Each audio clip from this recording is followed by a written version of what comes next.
So our theme this month is Seeds of Freedom. And today I want to talk about this thing called life. In fact, Ernest Holmes talked about that. In fact, Ernest Holmes wrote a book called This Thing Called Life. And January is the time each year where in our Science of Mind centers, we like to take the time to take a fresh look at Science of Mind. What it is, what it means in our lives. So today's the continuation of that series of talks on what Science of Mind is, that this year I'm calling Seeds of Freedom, because we're always planting seeds and then watching for what we produce as a result of it. So we want to talk about where Science of Mind came from. We want to talk about how we bring it into our own lives in each and every moment, because Holmes was very clear on what he called the practical application of spirituality. He believed, and there are several million of us who agree with him now, that spirituality serves no useful purpose if it has no practical application. It should augment our lives, expand our lives, make our lives easier, make them happier, make them more prosperous. And so all of those things have been incorporated into this philosophy. This has been my own pathway now for many years, learning how my relationship with Spirit plays out in every moment of my own life. Experiencing the changes that take place when I allow myself to be open, to be receptive, to be trusting to the greatness within me. For some of us, and I was one of those people, trusting the greatness within me first meant accepting the greatness within me. Recognizing that we are created out of this energy that I talked about in the spiritual mind treatment that is perfect, whole, and complete. And so there is greatness within us. What we do with it is our gift back to the universe. So central to the core of the Science of Mind is this process we call spiritual mind treatment, or prayer treatment, or affirmative prayer, depending on who you're talking with. Dr. Holmes said he chose very carefully the phrase spiritual mind treatment when he named it. And if you've listened to any of his tapes, you hear him call it spiritual mind treatment. He always puts the emphasis on mind. Little mind, little m, mind, and capital M, mind. A mind treatment. He explained that effective spiritual mind treatment is propelled by a consciousness of love and the realization that creative spirit is always at work. And that we need not feel we have to compel this force to work. It's its nature to work. Our job is to direct its flow in our own lives. And although that sounds like a piece of cake, if you look around you in the world, you'll see that that is not universally true yet. In fact, sometimes in our own lives, we find that directing it in the way we'd like it to go is not quite as simple as just uttering the words, which means there's more to be done, there's more to be known, there's more to be revealed in our own life experiences that have blocked that. So when I talk about blocking, it's that there's something within me, and we had a long discussion in our Science of Mind 101 class this past Friday night about the difference between conscious and unconscious, or subconscious. Holmes was hesitant to call it unconscious because he didn't want people to think he was talking about people that were knocked out, but rather that they were not conscious of what drives their actions until you become aware that there is a collective consciousness driving my action, there is my own unconscious compilation of life experiences that are driving my actions, And I'm sort of along for the ride because things are happening in my life that I'm saying, I didn't want that. I didn't choose that. I don't know where that came from. Which means I am denying my greatness, ignoring my greatness, and not yet fully aware that I can be directing all of this. So there's work to be done. Holmes also instructs us that spiritual mind treatment brings into actual manifestation, shows up in real time, we would say in today's world. It brings into actual manifestation the health and happiness which are our normal and natural heritage. This healing power is a consciousness of the unity of all life and the spiritual nature of all being. Spiritual mind treatment is the conscious recognition that health has always been ours, that abundance has always been ours, that happiness and peace have always been ours. And they're ours now because they are the very essence and the truth of our being. So this is an exciting time of the year. We revisit our beliefs with conscious intention that we open new avenues. That we open new avenues in our consciousness to express the truth, the wonder, the freedom of our being. And for the rest of this month and into February, we'll take a different aspect of this science of mind idea, and we'll discuss it. I get to talk about it on Sunday, and you get to talk about it on Wednesday nights, if you choose. And each week, we'll talk more about the use of spiritual mind treatment as a vital part of our everyday spiritual practices. I want to begin the series by expanding on the title I chose for today's talk, this thing called life. If ever there was an example of someone who lived life to the hilt, surely that person was Ernest Holmes. Those who knew him described him as kind, warm, generous, spontaneous, gregarious, outgoing, happy. He was a charismatic speaker and an effective healer, practitioner. And most of all, he was inquisitive. He questioned. He was expansive in that he wasn't afraid to try new ideas, new things.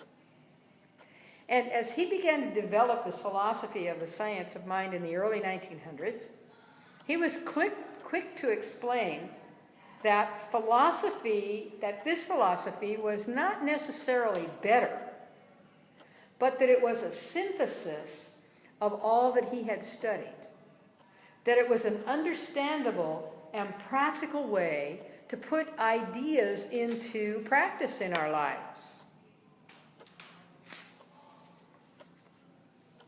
For this, that was a powerful realization of intention and of focus. And as young as he was, he never forgot that. So even at a young age, he was being drawn to people of like mind in his life. How about that? No coincidence. That process was what he later was to describe as the law of attraction. When he left the family home at the age of 15, he went to go to work. And he stayed with an elderly lady named Barker. Ernest's admiration of Mrs. Barker's independence of spirit, even though she, in his mind, was quite elderly, that her life of independent thinking and living was not based upon conventional education of the time. In fact, it was on this very basis that he had decided to leave school and to look for learning in what he called the world of the living. Now remember, this was in the very early 1900s in upper New England, Maine. And Mrs. Barker lived in the hub of the universe, Boston, Massachusetts. So in his late teens, he moved to Boston, where through friends, he discovered the essays of Ralph Waldo Emerson. And that sounds so like duh in today's world. But no internet, no large publishing houses. And in the family home, there were only 3 books. And they just continued to read those 3 books over and over and over again. Now, one of them was the Bible. So Holmes had more than a passing knowledge of what was in the Bible. They had a Bible, they had a dictionary, and I don't remember what the third one was. It wasn't particularly recognizable. So he found Ralph Waldo Emerson, and when he read Emerson's essay on self-reliance, he said he realized that contained within each one of us is this universal consciousness that we're one with that which created us. You know, when I was in college, and I think it was my sophomore year, in a social sciences class, we studied Emerson as an economist, as a political activist, as a mover and a shaker in what was then a young country, trying to find its signature, if you will, in terms of belief and leadership. So I get into science of mind, and they hand me the essays of Ralph Waldo Emerson, and I think, piece of cake. It was like, who is this guy? I didn't recognize any of it from what I had previously studied about him, discovered that he had such depth and breadth of thinking. And Ernest found him when he was 15. I was 50 before I found him. So, you know, being able to move into this kind of expanded thinking whenever the moment arrives is really important. Holmes also read the works of Mary Baker Eddy. He studied mental healing.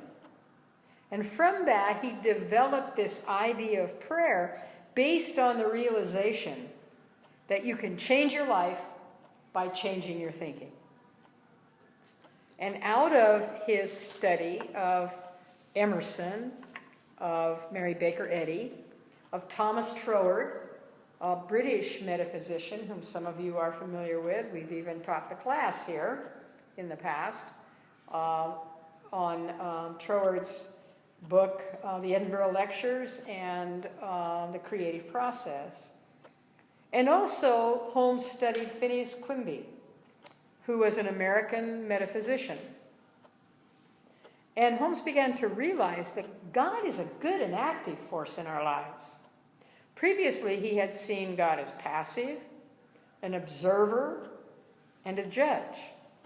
And he said he came to realize that the mind is what creates, that God comes through us and expresses as us.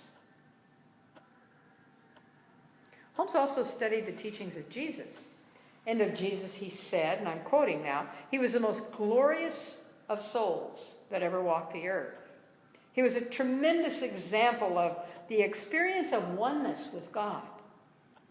He was a way shower of truth. He was cosmically conscious. And Holmes described the Christ consciousness as the universal idea of sonship, S-O-N, sonship, of which every person is a member. And Holmes reminds us in a quote from the Bible, "Let this mind be in you that was also in Jesus." Each of us, Holmes believed, partakes of the Christ consciousness or the Christ nature to the degree that we reveal God through us. And to that degree, we do what is called taking on the Christ. You've probably heard that expression and may not have been certain what that meant, but taking on the Christ, the universal presence. Holmes looked upon Jesus from this viewpoint, and he studied Jesus' life as a living example of the Christ consciousness. He saw Jesus as the man and Christ as the perfection within all persons. He believed that as the human gives way to the divine,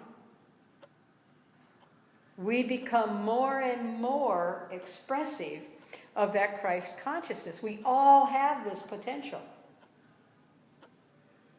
And from the teachings of Jesus, Holmes also realized that wholeness, love, health, harmony are the ultimate reality, the ultimate truth. He saw Jesus as a practitioner. Bet you wondered where that word came from. We have prayer practitioners. That's where it came from. Holmes saw Jesus as one who spoke his beliefs as truth.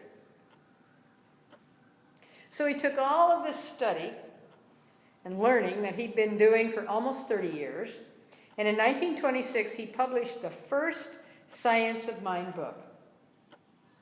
He wove the ideas of spiritual leaders, students, and practitioners from throughout history into a synthesis of ideas. And at that time, his composite philosophy was brand new, previously unheard of by most people in the Western Hemisphere. But as he began to speak his belief on both coasts, both in the New York area and out in California, people came by the thousands to hear him. He spoke his truth as the ultimate reality. People everywhere were attracted to that and affected by that. In Los Angeles, for those of you who are familiar with the layout, the Wiltern Theater on Wilshire Boulevard in Los Angeles, which held over 2,000 people back in the 1930s and 40s, where Ernest would speak on Sunday mornings. He would fill the auditorium, and there would be twice that number of people standing outside who weren't able to get in. That's what an attraction this became for people. Nowadays, a lot of these ideas, most of these ideas are considered almost mainstream as science and philosophy come closer and closer together. Hundreds of thousands of churches have sprung up teaching New Thought, or metaphysics, as it's popularly called. In truth, we know New Thought is actually ancient wisdom revisited. One of the people that Holmes associated with was Albert Einstein.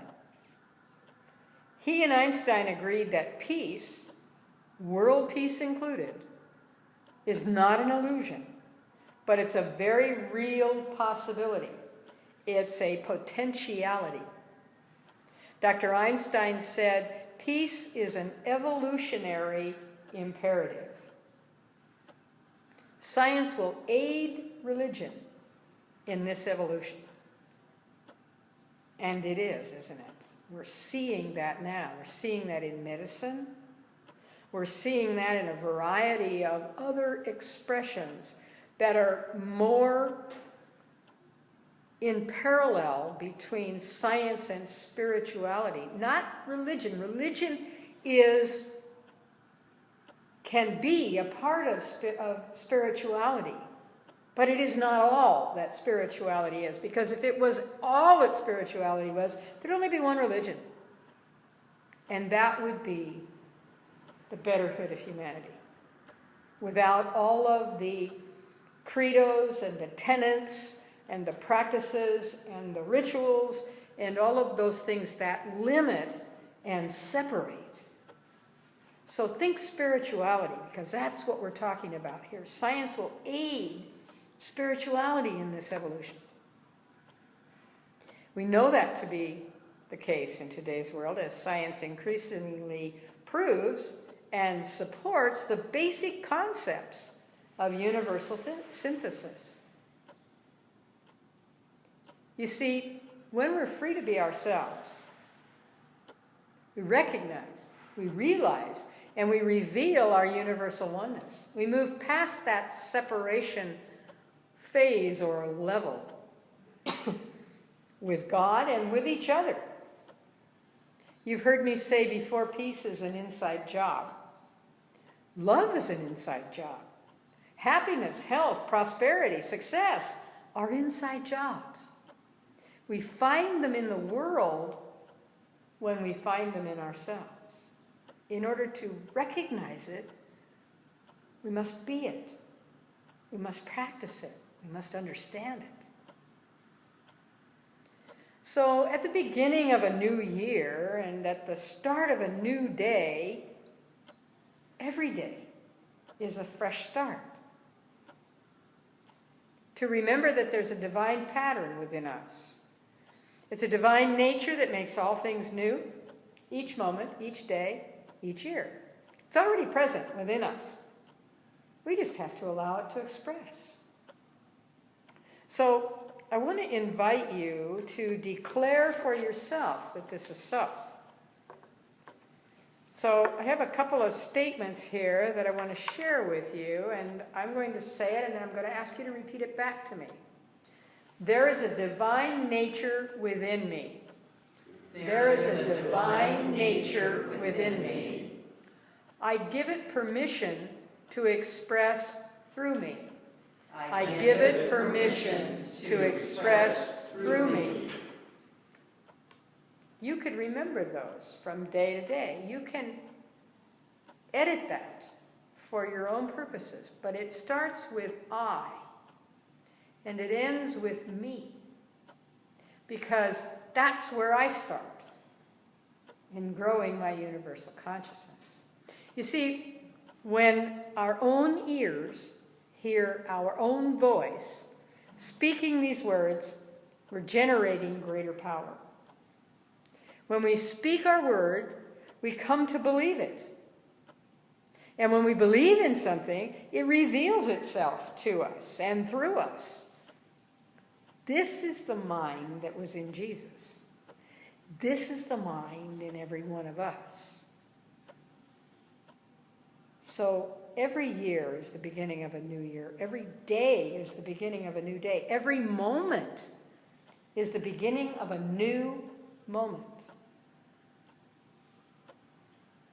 Just as every cell in our bodies is constantly being replaced, making themselves new, so to speak, we can do that in our thoughts and our actions.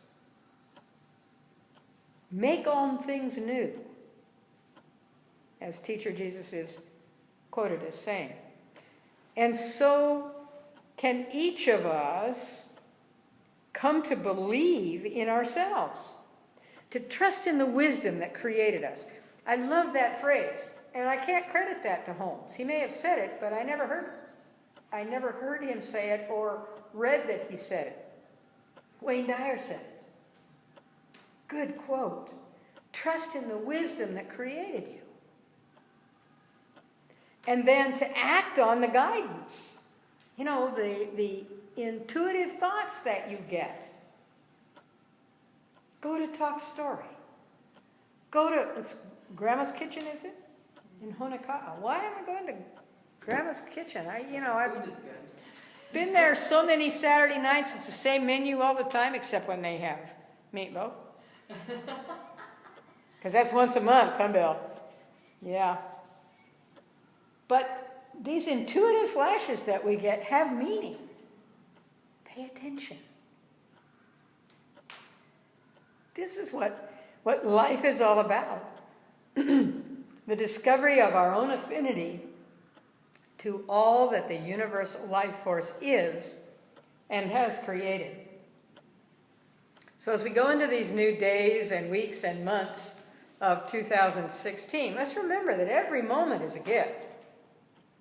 Whatever way we may slip or fall short, that's not the truth of our being.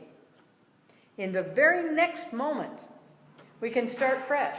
We can start anew. We can know something greater.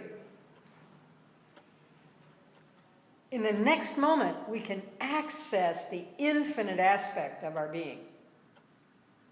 So I invite you, trust in the wisdom that created you. Recognize that its only desire is to express its magnificence as you.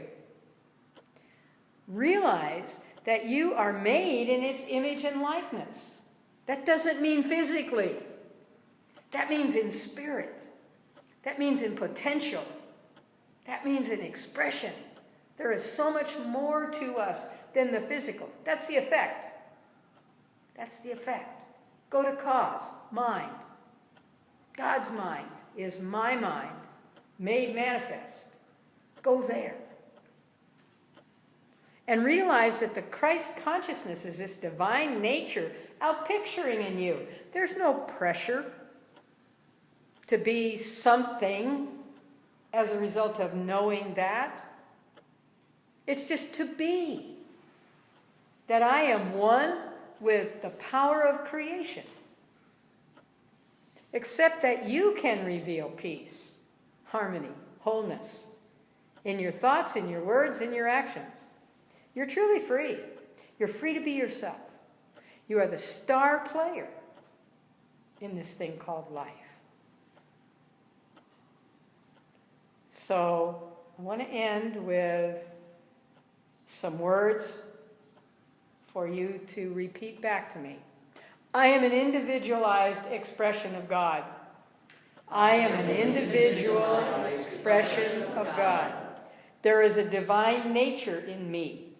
There is a divine nature in me. And I give it permission to express now.